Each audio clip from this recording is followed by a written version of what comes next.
Di akhir dari perjalanan misionerinya yang ketiga dan menanti kunjungan perjalanan Paulus ke Yerusalem, Paulus menuliskan surat untuk orang-orang Kristen yang ada di Roma, baik orang Yahudi maupun non-Yahudi. Dan dalam suratnya itu yang ditulis sekitar tahun 56 dan 58 Masehi, memperkenalkan dirinya.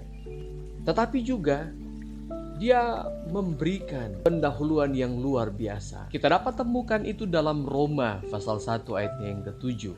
Kasih karunia menyertai kamu dan damai sejahtera dari Allah Bapa kita dan dari Tuhan Yesus Kristus.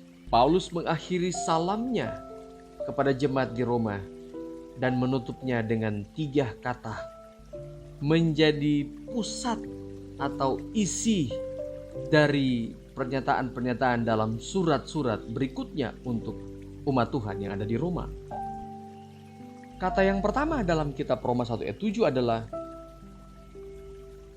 kasih karunia. Dalam arti rohani, kasih karunia adalah keselamatan yang Allah berikan kepada manusia. Keselamatan itu adalah karunia. Karena dosa berujung kepada maut dan manusia membutuhkan kasih karunia.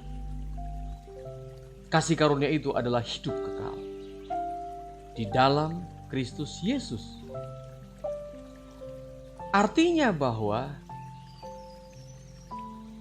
Allah dalam kasih karunia-Nya tidak memberikan kepada kita apa yang pantas kita terima, yaitu maut. Tetapi yang tidak layak kita terima, yaitu hidup yang kekal. Dan itulah kasih karunia. Semua kita berdosa, bukan? Apakah orang Kristen yang ada di Roma ataupun kita sekarang?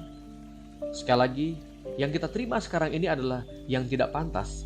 Tapi Allah melayakkannya oleh karena kasih karunia-Nya. Syukurilah itu.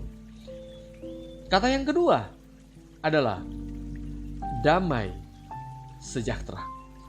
Perjanjian lama mengkonotasikan damai itu berarti tidak ada perang.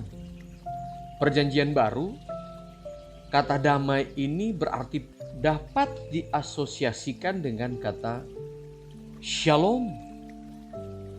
Ada ketenangan batin, kepuasan jiwa di dalam Yesus.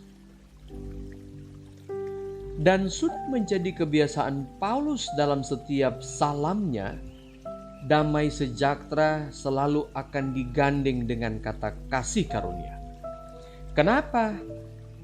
Hanya karena kasih karunia Allah lah yang dapat membawa orang pada damai yang sejati di setiap hati manusia.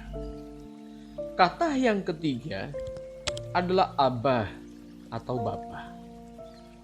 Perjanjian baru menguraikan status Allah menjadi Bapa untuk menekankan kasih-Nya, kepeduliannya, kesabarannya kepada anaknya yang hilang, yang telah meninggalkan rumah bapaknya, menghamburkan warisan kasih karunia-Nya bapaknya. Namun setelah pulang atau bertobat, Paulus menyatakan tekad mewakili kita semua yang pernah hilang dan kini pulang atau bertobat.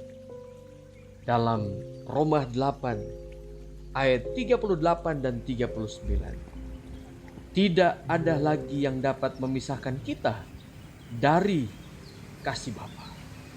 Berkat yang sama juga kita dapat temukan dalam Bilangan 6 ayat 24 sampai 26. Ketika Harun mengucapkan doa berkat bagi bangsa ini. Tuhan memberkati engkau dan melindungi engkau. Tuhan menyinari engkau dengan wajah-Nya dan memberi engkau kasih karunia. Tuhan menghadapkan wajah-Nya kepadamu dan memberi engkau damai sejahtera. Tuhan memberkati kita semua pada Sabat hari ini. Shalom.